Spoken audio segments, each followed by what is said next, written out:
Eat Lux your way with the Lux Cravings boxes from Taco Bell. There's the classic $5 box, the indulgent $7 box, and a whole new obsession in the $9 box, the flaming hot grilled cheese burrito. Try the Lux Cravings boxes at Taco Bell today. The biggest contest we've ever seen. Seriously, what's the guarantee? They're still talking about it. I think it's time to put the rumors to rest. Showtime! $30 million. $30 million? $30 million? $30 million?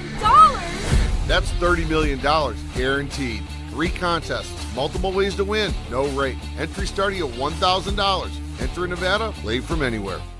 Check out the all-new Blue and Orange store at the Boise State Hall of Fame. The Blue and Orange store has your best game day gear. We're talking jerseys, hats, bumper stickers, car flags, more than 4,000 hats on the hat wall. If you want the best Boise State gear, make sure you check out the Blue and Orange store online at theblueandorangestore.com or the all-new Blue and Orange store down at the Boise State Allen Noble Hall of Fame. Sunny days call for Sun Cruiser Vodka Iced Tea. Made with real iced tea and real vodka. Refreshing and goes down smooth. Let the good times cruise with Sun Cruiser. How's your day going? Going good. Thank you again.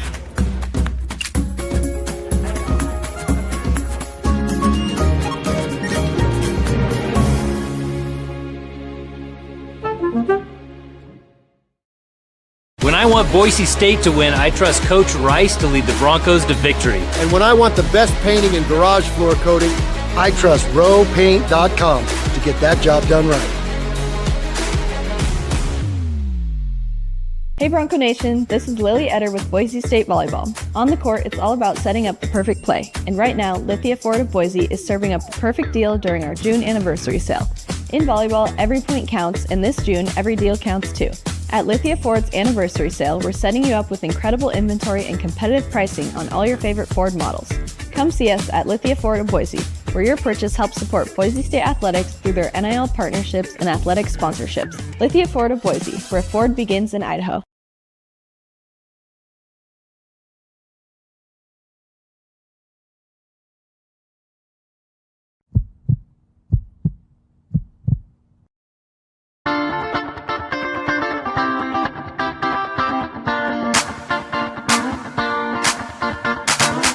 This is Bronco Nation News Live. The best interviews, the most informed opinions, the latest breaking news, all from the top Boise State insiders. Bronco Nation News Live is the only daily show that talks nothing but Boise State sports. And we do it with you. Give us your comments or questions in the ICCU YouTube chat. Or leave us a voicemail on the Signature Roofing voice inbox at speakpipe.com/BNN.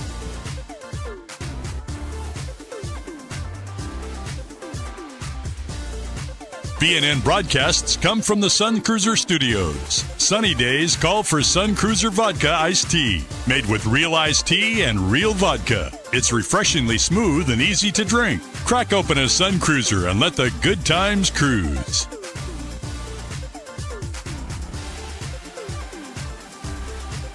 Bronco Nation News is presented by our title sponsor, Lithia Ford of Boise, and our major sponsors, Taco Bell, Idaho Central Credit Union, RowPaint.com, and the Blue and Orange Store.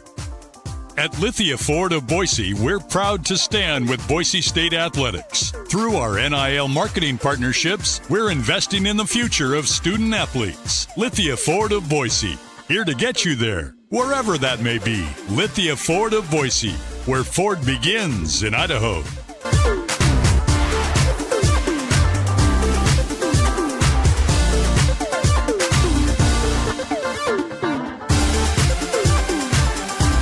Broadcasting from the Sun Cruiser Studios, here's BJ Rains with another edition of Bronco Nation News Live.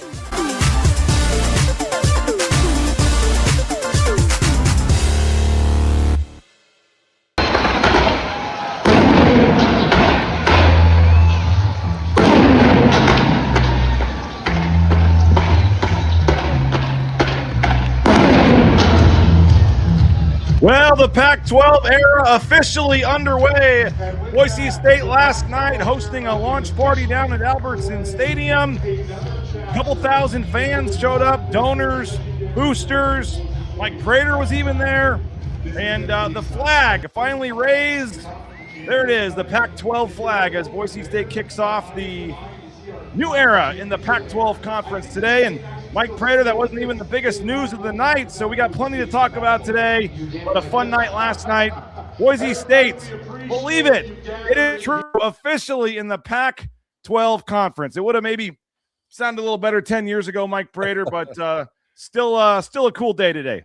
Unbelievably cool moment last night. Those fireworks were fun. I wanted them to last forever, but don't we always want fireworks to last forever? And great party last night. And I don't know about you, but I did stay up till midnight, and I always stay up till midnight. But were you the one shooting off fireworks I could hear nearby? I wasn't shooting off fireworks, but I looked at my watch and I had a little smile on my face. And I grew up at Pac-12. I started following the Pac-12 in the 1970s when one of my neighbors used to follow Pac-12 football, and I got sucked into it. So this is just a crazy, surreal moment, not just for me, but for this entire community, this Boise State football family. And it was a cool moment last night. It was cool at midnight, and today's going to be a fantastic day. I'm excited. Let's get after it today, BJ. Yeah, the Pac-12 flag took a little time for them to figure out how to get it up the pole there, but Pac-12 flag does make its way up the flagpole. They had the shirts, they had the all the different things going on last night, and I thought it was kind of cool, and I'm sure they rushed it a little bit, Mike, but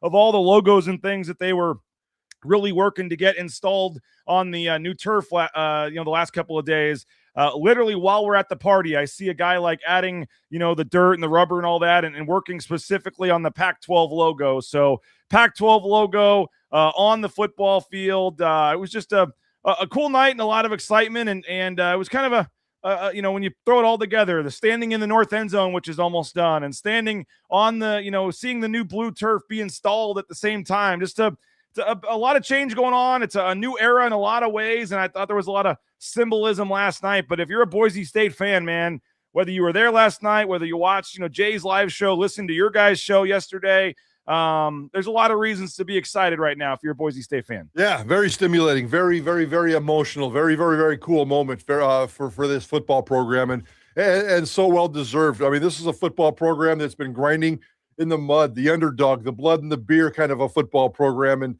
the blue collar program is finally kind of got to the point. And I don't care what the Pac-12 looks like right now. I don't care what it looked like before. I'm sick and tired of the people that are out there saying it's not the same. We know that. We've known that for 2 years. And that's just a tired, lazy thing. We know it's not the same. Boise State's not competing for national championships with USC football, but it's still growth. And anytime you can get growth in a program, I think it's really, really cool. And even crusty old guys like me got goosebumps last night. Those fireworks, when they raised that flag, when they first showed the Kellen Moore statue stuff, all that stuff was just very stimulating and just really gets after your senses. And it was a really cool moment. And going to bed last night knowing it was midnight and waking up this morning, it's like you rub your eyes. It's like, holy crap, that wasn't a dream. It's real. You come into work and you see the press conference or the press release from the Pac-12. It's like a 12-page press release with so much stinking detail in it. It's going to take both of us an hour to kind of read it. I know we'll get to some of the basketball tournament details here in a minute, but it just kind of all comes together, and just seeing Dickey and Stan Danielson and Rice and Gordy and all the crew walking around with big smiles on their faces, that's a really, really cool moment for Boise State's football family, basketball family, the whole sports family, frankly. Yeah, I mean, heck, I was even talking to Pat McCurry, the cross-country track and field coach, and they were picked to host the first ever Pac-12, new version of the Pac-12 conference championship, meet next year in the fall as well. So, I mean, I saw Jim Thomas, a soccer coach, walking around. Yeah, and we're going to hear from a couple of those dignitaries, coaches that you mentioned here in a second, Mike. This is Bronco Nation News Live.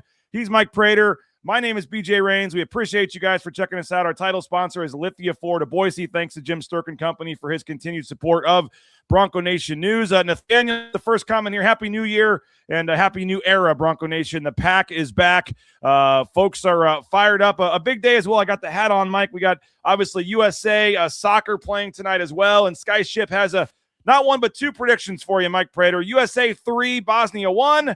And BSU 31, Oregon 28.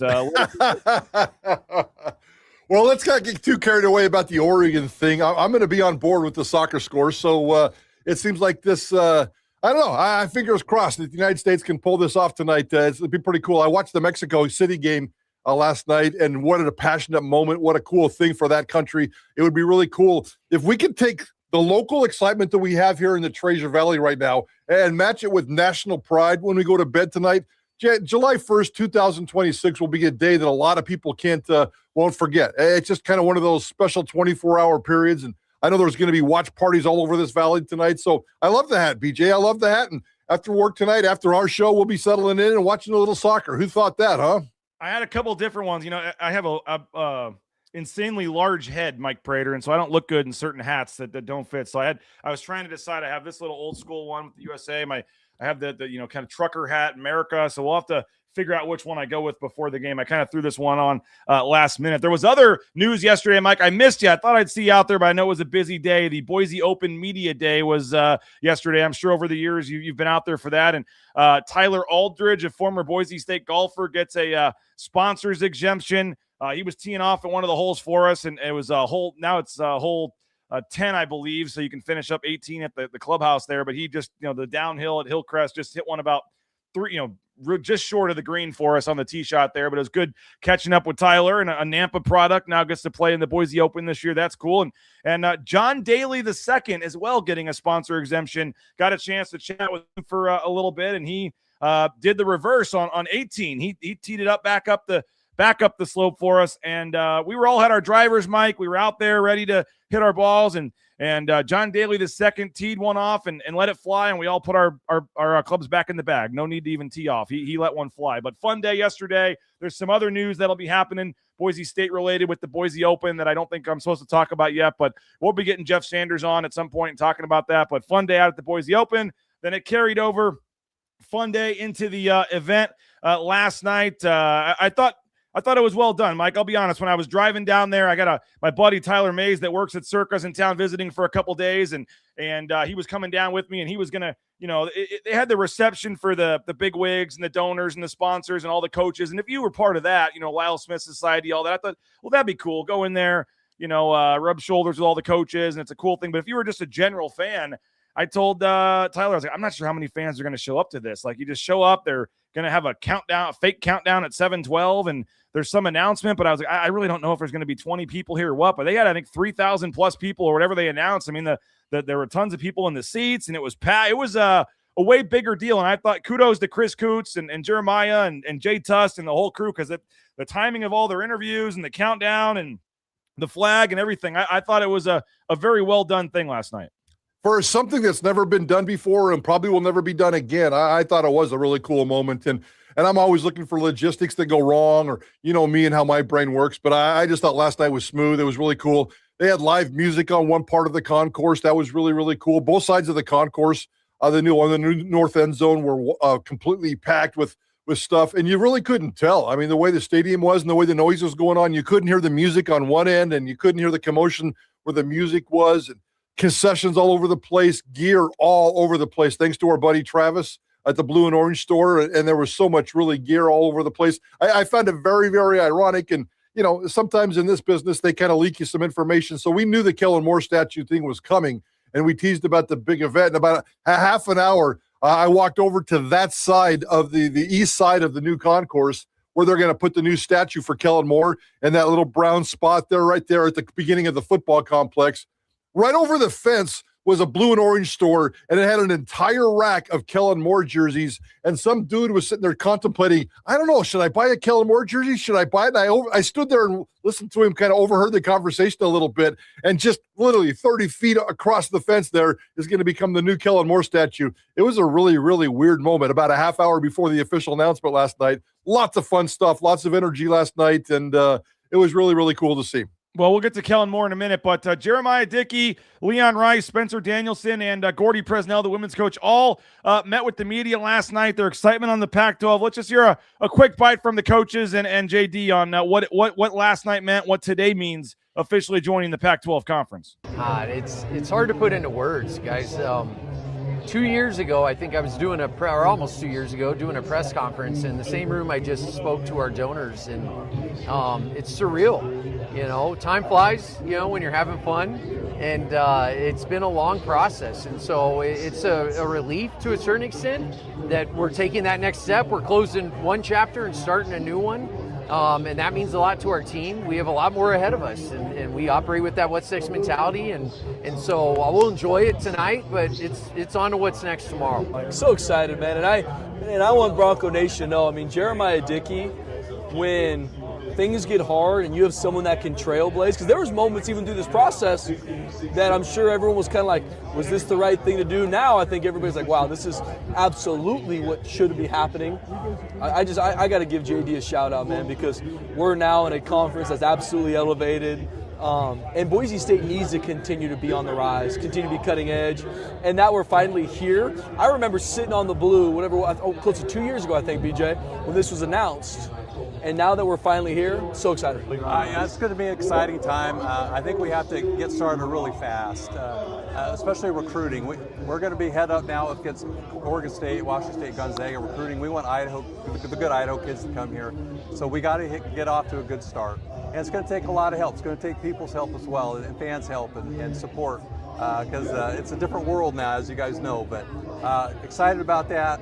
And then the natural rivalry potential, telling a parent that, hey, get your kid over here. We're going to Pullman. We're going to Corvallis. We're going to Spokane. And you can go there too. It won't take you much time. And it's going to be great. I was telling someone else that about 2 presidents ago, Dr. Custer said, in 20 years we're going to be in the Pac-12. And I think we beat that. But it's a great opportunity. It's a great day.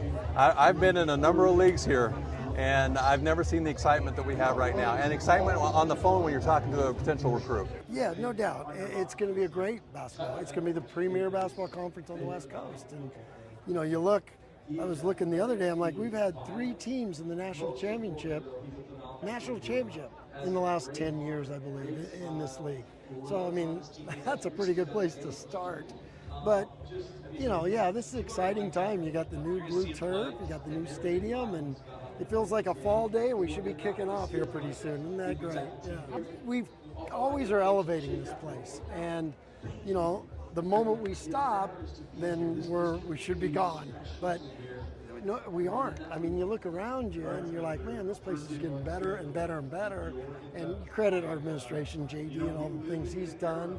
But it does. It gets you excited and rejuvenates everybody. I think everybody's excited to come out and see this, and it kind of gets the blood going, even though it's only July 1st coming up.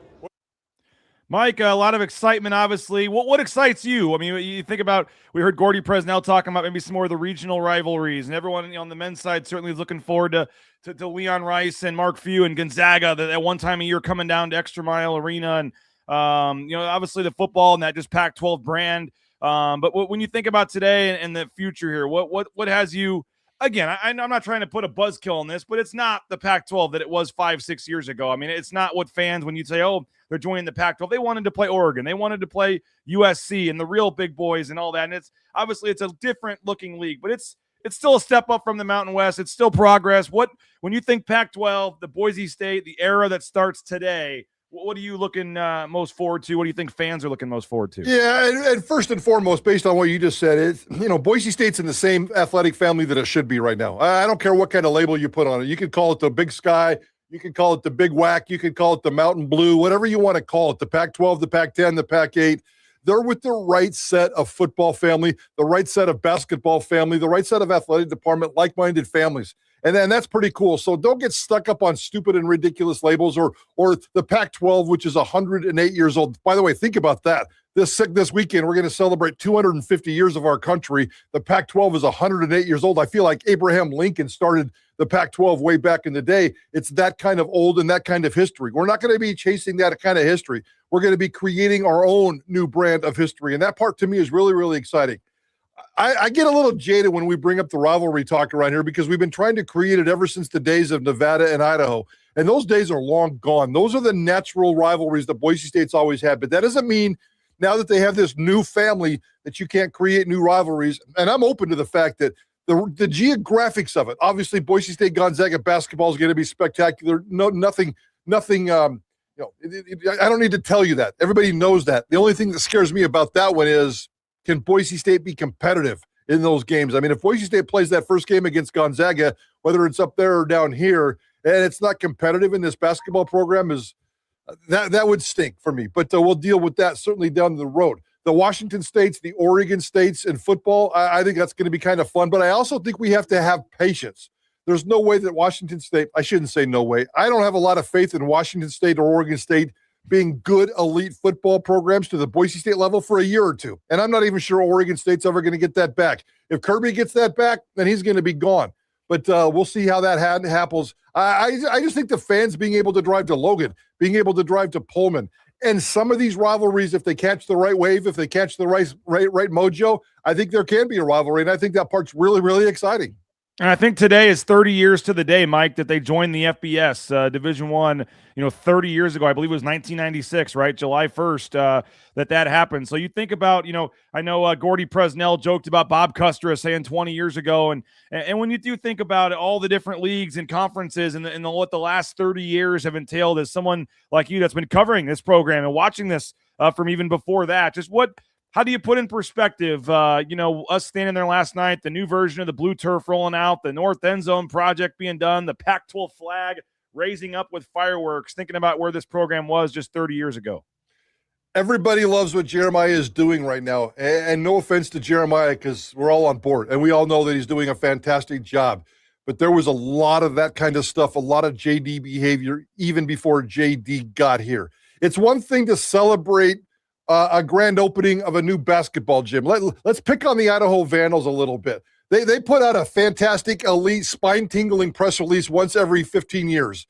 And they struggle to get there, and they have this basketball arena, and there's growth. Guess what, guys? Boise State's been consistently growing its athletic program for well over 35 years, and they do it every couple of years. And it's really cool to see. They just don't have one big moment.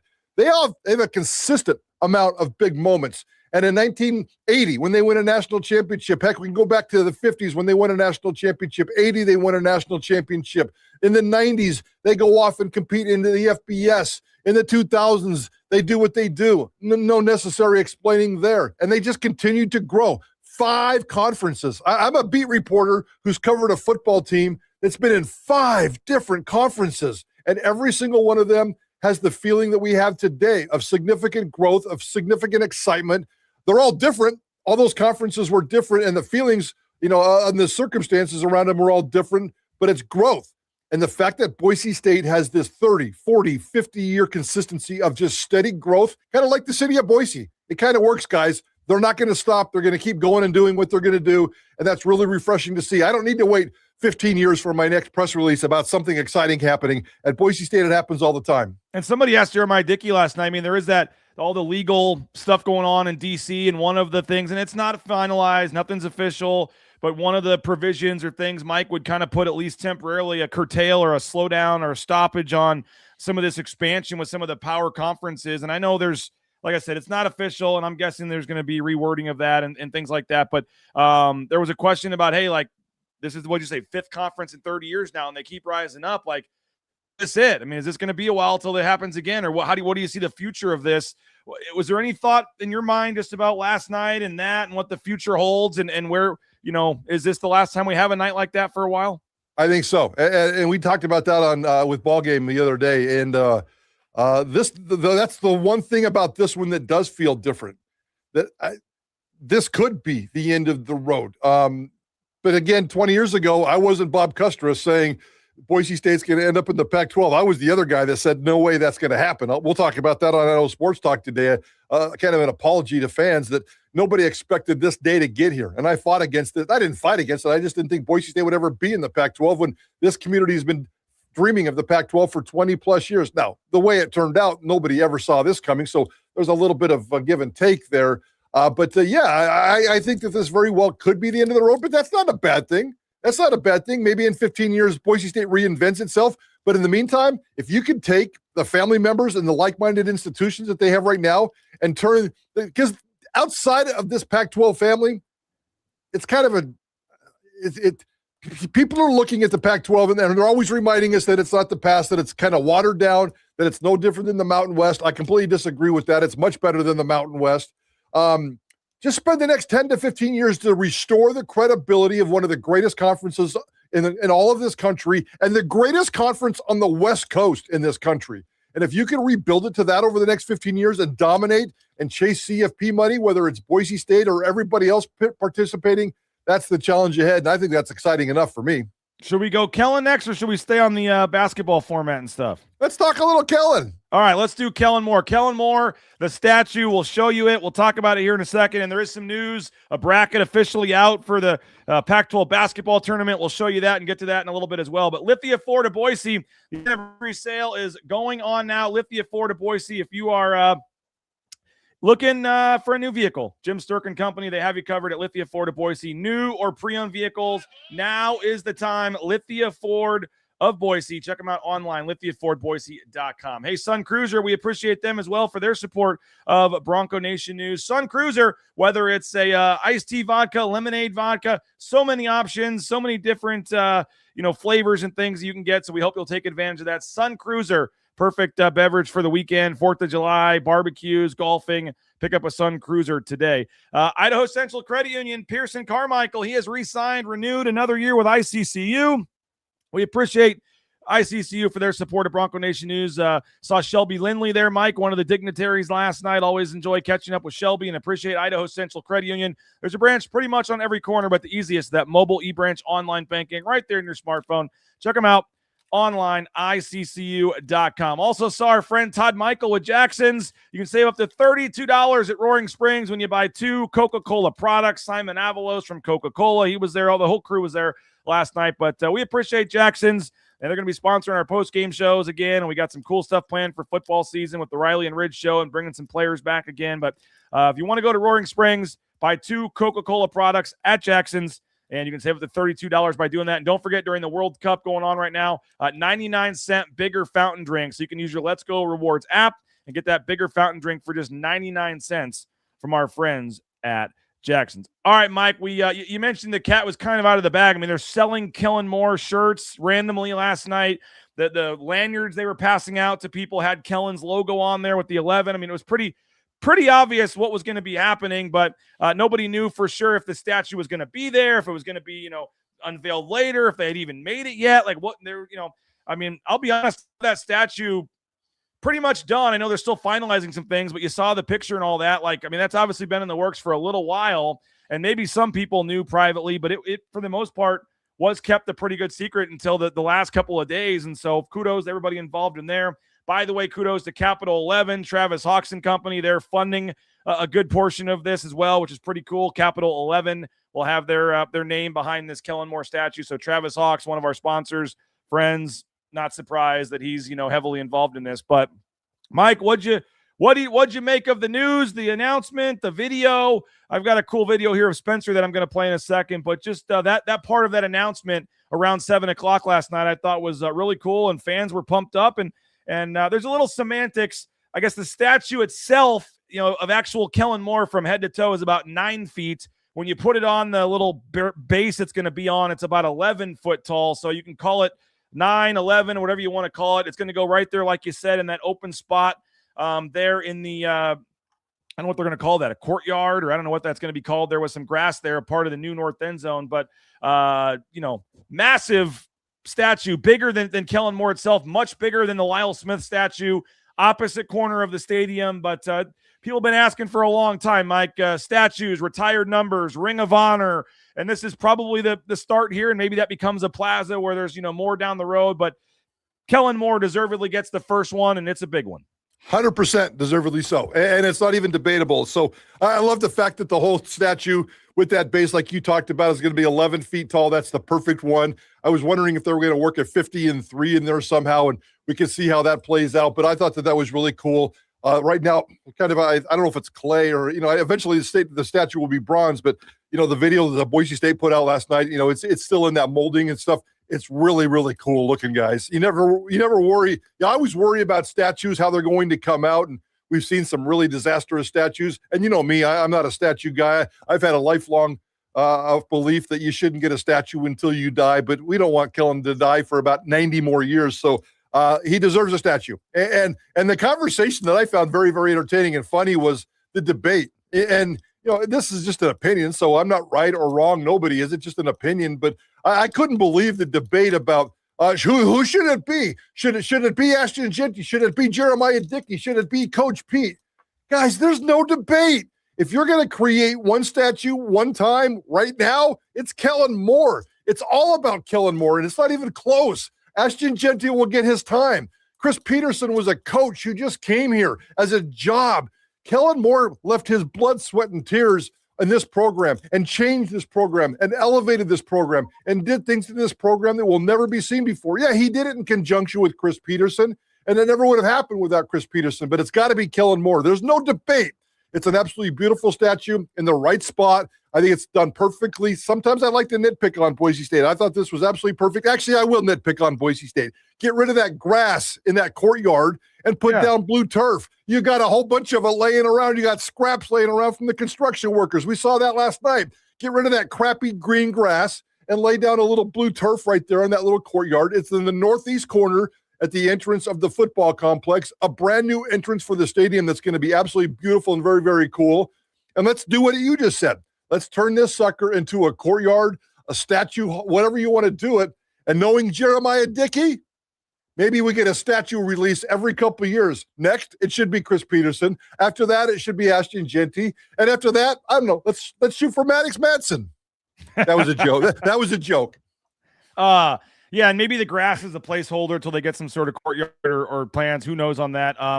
Here's a picture of the statue. As you said, Mike, still kind of under final construction, but the detail on some of this. Now, I don't know if you saw this on social media, Mike. I don't know if this is one guy. There was a guy that was on a mission last night to reach out to people. He believes that the uniform combo was never actually worn by Kellen Moore. The pants don't match the jersey, I guess, in terms of one was from 09, one was from 11. I don't know if that is true, if that matters. Who knows? There's a comment on here. Someone's on Twitter saying that it never was used. 09 white jersey with 2011 pro combat pants and helmet. Big deal or no? Do you think they would have checked into that? Is that a big deal to you at all if technically he didn't wear it? I have no idea. I don't care. I don't care. When they put that statue up, as long as it looks good, as long as it looks inspiring, as long as it looks dynamic. I'm not a big jersey guy. I don't know numbers. I will never forget Kellen's, obviously, but there's always somebody out there, and if it's not me, somebody's got to bitch about something. Oh, yeah. And if it's bronze, you can't really – no one will know the pant color and all that anyway. So exactly. Thank you very much. Last night we were talking to Spencer Danielson. They were kind of bringing everybody through for interviews, Mike, and the timing was everything for the whole night and was pretty much perfect, except right when Spencer was talking to us is when they had made the announcement and played the video of which, by the way, great video. Kudos to whoever put that together. I mean, you're kind of getting chills hearing some of the Musburger calls and things, and as they're showing the statue being created. I mean, it was another one of many well done things last night by Boise State. But we're talking to Spencer Danielson. I've got him mic'd up. We're all there getting our interviews. You're there, Johnny, the whole crew, and then they kind of said, well, hold on a second, and he turns around to watch the video. I thought this was pretty cool, and then we were in real time able to get Spencer Danielson's reaction to the statue.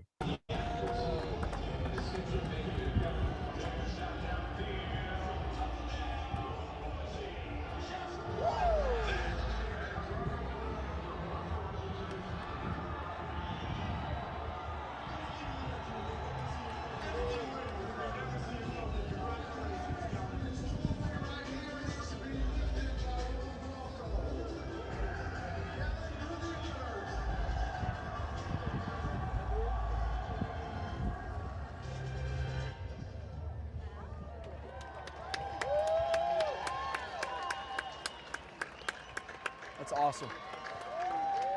Hey, when we say that we do it big at Boise State, Kellen Moore deserves. What's that? Getting that done, what's that mean to you? It's so special, man. I mean, Kellen, I don't know him super well. We've had multiple conversations, but just what he's done for this program, the impact he's made.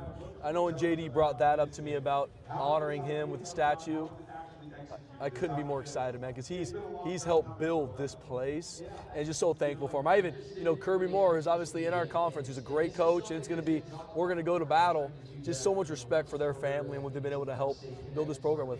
You guys have the statues, the mosaics, the paintings, but to have an actual statue, what's that mean for the players? And I guess what's that thing to them? It's special. I mean, you don't want anyone to forget why. I mean, I tell them all the time, hey, you sit in this film room, you sit in this team room because of the Kellen Moores, because of these players that have come before you, and walking by a statue every day is going to be a big part of that. And Prater, a lot of people, I mean, the Lyle Smith statue was a great one, but it's on the other end by the Hall of Fame. So when you're walking into the Hall of Fame or maybe on that side of the stadium, you see that one. This one, I think, is, as he mentioned, a little more for the players, a little more for recruits, a little more for, I mean, it seems, I think everybody kind of maybe assumed all these statues would go in that plaza out by the Hall of Fame at one point, whenever there were more, but to put the bigger one and put it right there smack dab in the center, right in front of the new North End Zone project, right where everybody can't miss it as they're walking into the facility. I think that's a good spot for it. I love it. I think it's absolutely perfect. And to cram 3, 4, 5 statues into that little patio area in front of the Hall of Fame, I don't think that's already kind of clustered and sometimes, and pedestrian unfriendly. I guess I don't want to get too weird here, but I like the idea of they're going to spread it out. And, we talked about maybe throwing a couple more statues into that little courtyard area. I have put one on each corner, put one on each side. Let's run out of space for statues for Boise State. I don't care where they are. It doesn't always have to be in the exact same spot. I think this one's absolutely perfect. And I think it's really, really cool that they're doing that. So, let's, again, we can nitpick the details, but I thought that was a really well thought out idea. It's crazy. There were so many details going into this plan. And the fact that it didn't get out until a couple of days ago, that's crazy to me. But yeah, I think it's absolutely spectacular, and I can't wait to see it. The only thing that really kind of sucks is I was just watching that video, and I didn't even think about this until then. Gosh, the timing would have been perfect if Washington State was coming this year to Boise State, and you dedicate the Kellen Moore statue on the day that Boise State's playing Kirby Moore, and just kind of getting his head a little bit. Obviously, Boise State's going to Pullman this year. Yeah. And next year when Kirby comes down, he'll have to go look at his brother's statue, and that'll be a little bit different. But because they said they're going to put the statue up sometime during this football season. Now, it's got to be during one of the 6 home games, or at least before it. So I don't know if you have any more detail, but that would have been perfect. I did look, and I don't know if this is possible or not, but the Halloween game on October 31st against Texas State, that is the Saints bye week. So the Saints have a bye week. I don't know if Kellen could come back for a day, but you're trying to sell tickets for the Texas State game at 8 p.m. on a Saturday night. That would make some sense. That's good sleuthing. That's good work, BJ. That's why I like to hang out with you. That's spectacular work. That makes a lot of sense. So maybe they're trying to plan it for that. I don't know how the statue things work. It needs 2 weeks to dry. No, it needs 3 weeks to dry. No, it needs 4 weeks to dry. I don't know how that kind of stuff works, but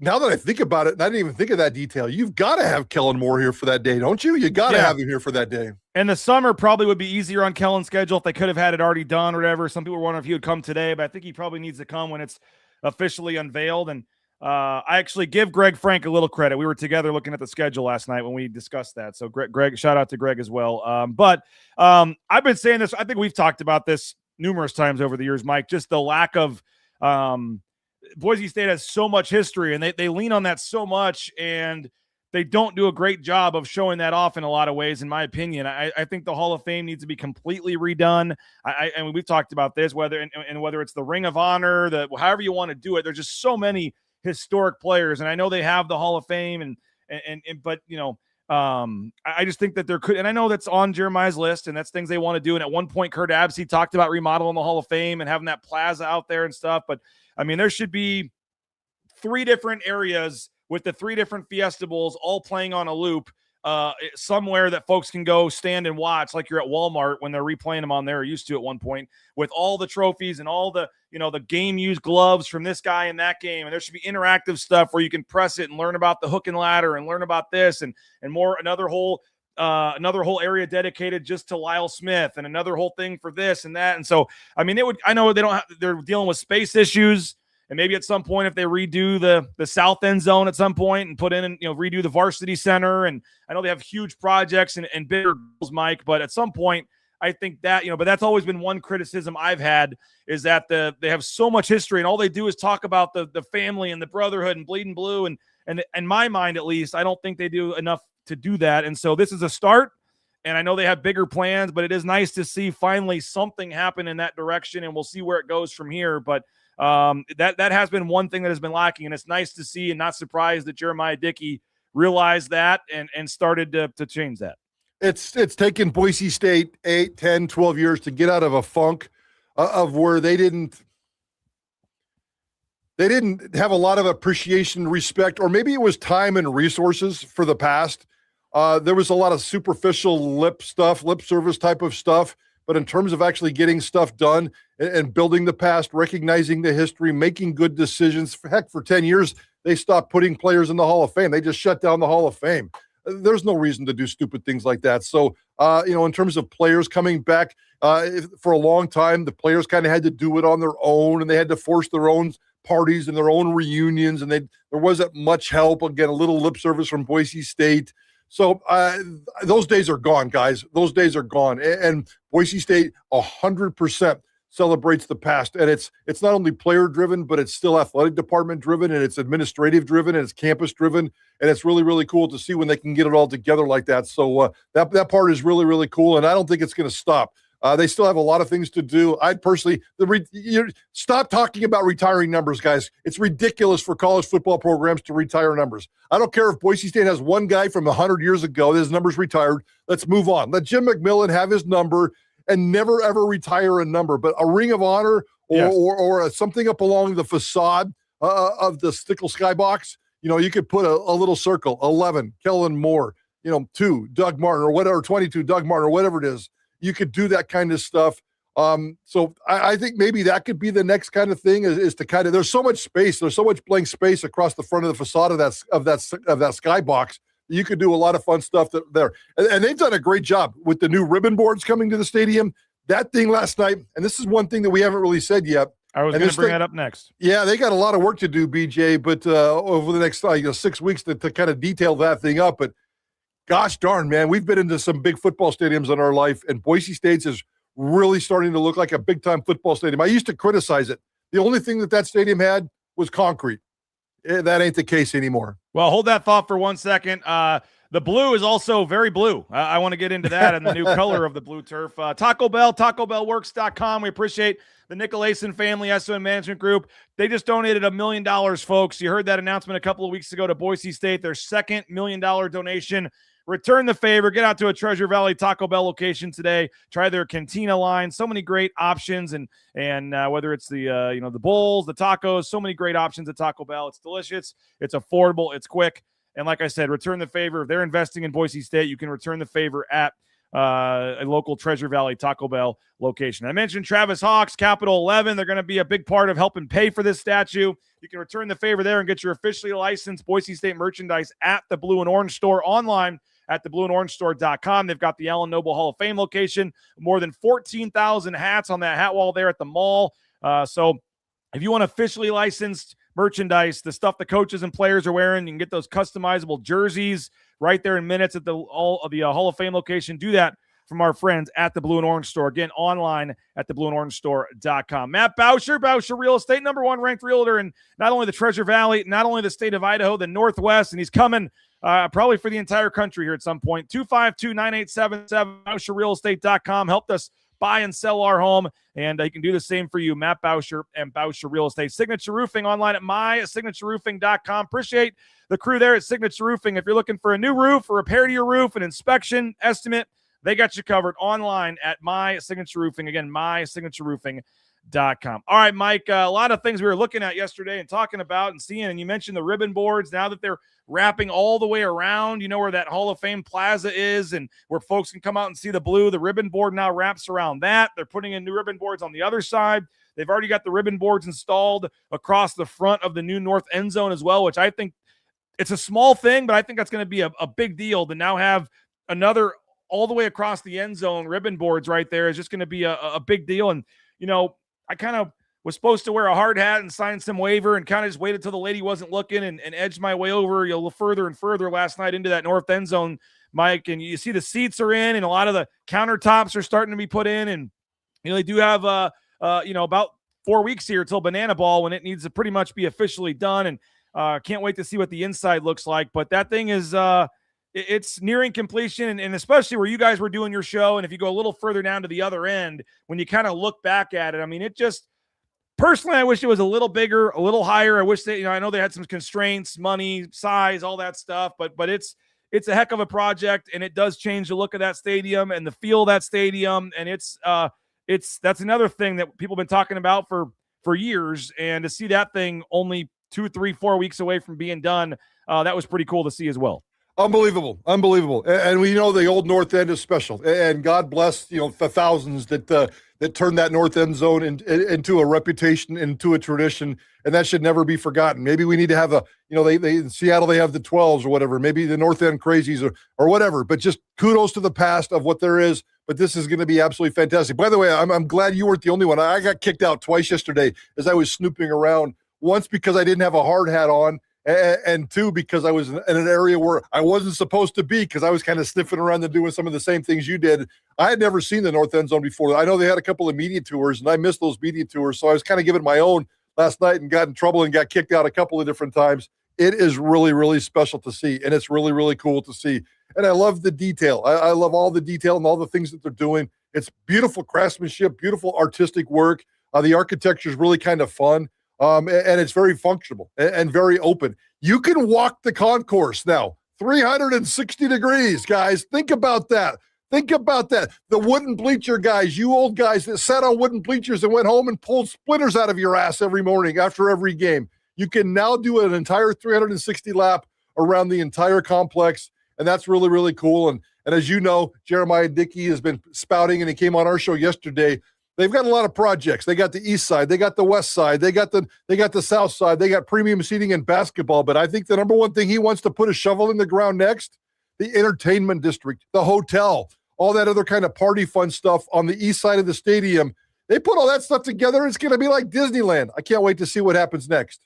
Yeah, and the East Side Project, Nathan Burke has told us on these tours, and I've talked to Nathan about this. The overbuild, as they call it, is actually nowadays a pretty easy project for them to do. They've got companies that basically do this, and they basically just take out the existing bleachers and seats. They leave the concrete, and they can basically build a new platform right on top of the existing concrete. They don't have to take it all out and make it this huge thing. They can build right on top of it. And basically, if the slope was this before, the new one's going to be on top of it and just be a little more gradual to get closer to the field. And they can build right on top of it. And that's something that can be done in one off season. You don't even have to, worry about missing games, whatever. I think it was like 4 months or something.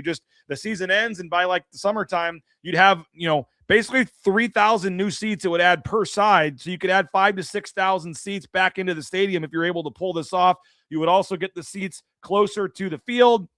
And they put that, Mike, I mean, just the small details you don't think about, but like when they built the North End Zone project, the sight lines, how far the concrete came out. I mean, they flat out showed us on one of the tours.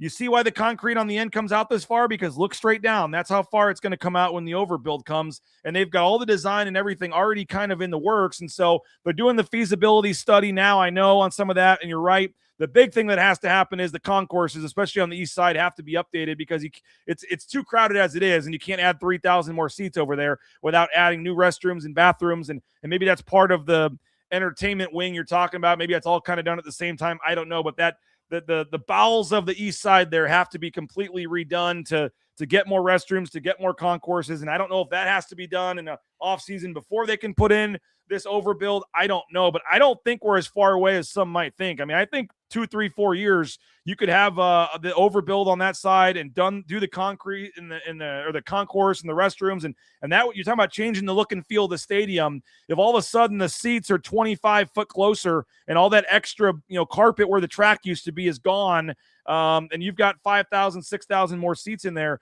that would certainly be a big deal that I think is coming. And Mike, I got the video here. I mean, here's the guy again, literally working on the Pac-12 logo last night as their, fans are in here. But I know it's going to change a little bit. I mean, it's still not all the way installed. It's basically just laying over the ground right now, Mike, and they've got to add the rubber pellets and the sand, and that's going to change the color of it a little bit. But you look over to the far right there where the old blue turf was, I don't know about you, Mike, but it was stunning to me how much bluer it is. And I don't know if every time they put in is this like every 6 years where it's just this much bluer for a year or two and then it starts to fade and we don't notice it or not. But the orange is way brighter. The blue is way brighter. It was a significant change. If you look over on the right and see how dull that old blue was, again, maybe this happens every time for the first year or two and I forget it, but it's pretty eye-popping, the difference in the color of the blue on that turf. 100%. And I saw that photo that Nathan Burke put out the other day with the field half and half as they were kind of going through the laying down the turf process, and it was startling. It's mostly the fading thing, but I would imagine colors and technology and these turfs used to cost like $600,000-$700,000. Now a new turf costs $1.5 million, so it better come with some popping color. And that orange stands out. If you hated the blue turf on television, you're going to struggle, guys, because it really, really is bright. If you love the blue turf on television, it's perfect. It's right up your alley. So I cannot wait to see that thing on television for the first time. Hey, Signature Roofing is one of our great sponsors, and so is Element Fencing. ElementFencing.com. If you need a fence, Brady and his staff ready to help you out. 25-plus years in the fencing business, whether it's decks, pergolas, they can do it all. New fence, they can repair your fence. Hit up Element Fencing, 631-2790, elementfencing.com. Tell them BNN sent you. They'll hook you up with a great deal. We appreciate Element Fencing. Ridley's Family Markets, shop ridleys.com. 13 locations in the state of Idaho. Love that Kuna location. Was at the Star location a couple weeks ago. Their self-checkout kiosks are brand new and so easy to use. Ridley's Family Markets. View one, find a Treasure Valley one near you. There's state of Idaho. There's McCall. There's other states around as well. So like 30 of them in all. Think local, support an Idaho company here. That's Ridley's Family Markets. And that goes for rowpaint.com as well. Andy Rowe and Company, rowpaint.com. We appreciate Andy Rowe. He's been with us since day one at BNN. If you're looking for all your painting needs, those concrete coatings, interior, exterior painting, hit up our friends at rowpaint.com. All right, Mike, some news on the basketball front. The Pac-12 tournament has officially announced the bracket. I've been hearing that the Garden Arena there it was going to likely be the home. That is where Boise State played in the Crown a couple years ago. So I was there and saw it, and I think it's a nice size arena. Certainly, obviously, with moving to the Pac-12 and UNLV and having the Thomas and Mack Center there, they were going to have to find a new spot. They had a couple options. I believe long-term they'd like to get back into T-Mobile Arena. I believe this was just a 2-year deal with the Garden Arena. And if you notice, that's because the Big Ten has a 2-year deal right now with, the Big Ten is coming to Vegas for their conference tournament. The women's tournament, I believe, there is this year, and then the men's tournament in 2028. And so it does line up for a 2-year deal. And I know long-term, I think the Pac-12 would like to get into T-Mobile Arena, even though it's way too big. You don't need it that big. It's huge. With that said, the Garden Arena gets 2-year deal. I think it's a nice size, smaller arena that's actually perfect. It's still pretty big. It's got a large number of seats, but I think just the way it's set up is a nice go here. And we also got news, Mike, on the bracket for the tournament, which I put on the screen here. The Pac-12 basketball tournament, the schedule, and the big news, obviously, is what a lot of these smaller leagues are going to. But the top 2 seeds, the 1 seed and the 2 seed, will get a bye all the way to the semifinals, the quarterfinals for the 3 and 4 seeds. But what do you make of the bracket here? And oddly enough, I need to look into this more, Mike, but I just posted this. This graphic was just made during the show, and I just posted it, and I'm still trying to get more information. But it says the men's and the women's tournaments will follow the same format and daily schedule. I don't know if it says that the women's game is played ahead of the men's game each day. So it sounds like, the Mountain West used to have the women's tournament for 3 or 4 days. Then the men's tournament will be the next 3 or 4 days. I mean, according to this, they might be having like women's games in the morning and the men's games later in the day. I don't know I got to look into that more. But what do you make of it's staying in Vegas, the M Grand Garden Arena, 2-year deal, and the new format? Love the site, love the arena. I love where that is, and that's perfect on the Strip. In the past, when it was out at Thomas and Mack, that's a pain in the ass for fans, and that's a lot of expensive Uber rides. So now, and then I believe the MGM is I think it's the biggest hotel in the world. It has more rooms. It has like 4,000 rooms and all kinds of different options and complexes. So and it's right there on that south end of the Strip. I think it's absolutely perfect. I think that arena is the absolute perfect size. I think it's ridiculous, and they don't have to make a decision, so we'll wait and see how these next 2 years play out. But I think it's ridiculous that they're dreaming of going into T-Mobile. That is way too big, and it's not worth it. I think that takes away a lot. I think this is absolutely perfect and really, really cool for them to do it. So The bracket, I'm not a big bracketology guy. I think it makes sense to protect your top 2 seeds. This is the kind of conference that needs to protect because, the new Pac-12 basketball teams are going to be, outside of Gonzaga, they might be bubble teams. We'll see how it plays out, but I think it's really smart to protect the regular season, to protect what you got to do with only those kinds of teams, 9 teams. You've only got so many different options, and so we'll study the bracket. We'll get the details. That women's-men's combination would seem very interesting. We'll see how that plays out. But for fans, and that was one of the big questions I was asked mostly by fans last night is, when are we going to find out? They want to make plans. There's fans out there that want to book their Vegas trip, and they don't know if it's going to be like the old West Coast where it was like the week before in Las Vegas, or if it was going to be during primary tournament week in Las Vegas. So more details are coming out. This is going to be good for fans. I think the Pac-12 is making good basketball decisions right now, so looking forward to that tournament as well. And then March 13th, that is a Saturday for the championship game, the day before Selection Sunday. That's the same day, obviously, as the Mountain West. And CBS is airing the championship game, so they've always aired the Mountain West game there as well. So maybe there'll be some sort of Vegas doubleheader out there or something at the 2 locations. If you're one of the worst seeds, 8 and 9 seed, like, you have a much harder path, but you know what? Like, I think even in the Big Ten and the bigger conferences, some of those lower seeds would have to play, 5 games or whatever to win it. It ain't happening. And I know, Mike, this isn't the exact same scenario, but just to kind of, the reason they do it obviously is because, look at Boise State. They lost to San Jose State. They had nothing to gain in that game. They had nothing to, they just had to move on to the next game. That game did nothing for them if they won, but the loss obviously killed them. And so I know it's a little bit different, but if you're a Gonzaga, you don't want to have to be playing the 8th place team in the 1-8 game or whatever and risk no help if you win. It only hurts you if you lose. So Gonzaga pushed for that for years, and they actually changed the WCC bracket just for them, where they would, by the time they play in the semifinals, you earn that right to not have to play the extra game in the quarterfinals. You also, in terms of money for the conference and all that, and by the time you play a team in the semifinals, it's probably a quad 1 type game that helps you. And you're seeing a lot of these leagues go to that. So I don't have a huge problem with that. I think you should give your top seeds, and that's another reason why. I mean, now all of a sudden the 2 seed, second place versus the 3rd place, those last couple weeks of the season, that's an extra game you'd have to play. So I think big picture that you give your teams an advantage, and I have no problem with the way they broke it down. Yeah, I like it. I like it a lot. Cannot wait to see how it plays out. So fingers crossed. It was good to see Leon last night. Dude's got a big smile on his face. He's not sulking in his basement over the loss of his point guard. He was confident. He was happy. He got a big smile on his face. So, you'll never hear me really say this. I can't wait for basketball season, but kind of cannot wait for basketball season. And that's the next exciting thing that'll come on the schedule, Mike, the basketball conference schedule. What day is Gonzaga coming to? I mean, that's the one game everyone's going to be looking at right away. When is Gonzaga coming to Extra Mile Arena? And that'll be the big thing. And then obviously all the other games as well. But a lot still to go, but the official Pac-12 era has started.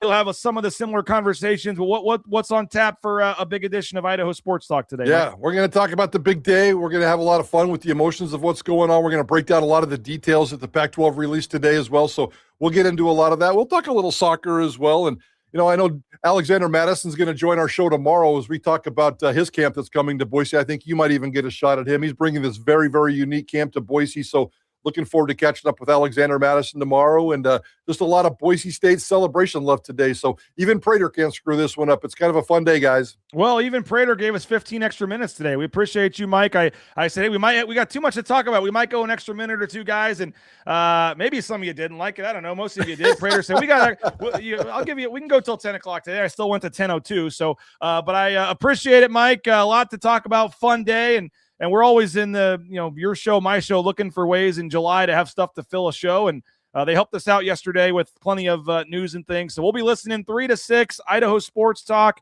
I guess no BNN report because you have no show Friday, right? So we'll catch back up next week. I'm sure the listeners will just be devastated by that. But appreciate it, Mike. We'll be listening again, the whole crew, 3 to 6, Idaho Sports Talk, 95.3 FM and online. And download that podcast. You guys do a great job of getting the podcast posted quickly. And that's a lot of times when I can't listen live, how I go back and listen to the show. So thanks to all of you guys. Thanks to Mike. Thanks to Lithia Ford of Boise. And USA, let's get it done tonight. USA soccer should be some fun. Enjoy the game, everybody. And again, thanks to Sun Cruiser. Thanks to Lithia Ford of Boise, all of our great sponsors. Go USA. And we'll talk to you guys later. Bronco Nation News Live, bronconationnews.com.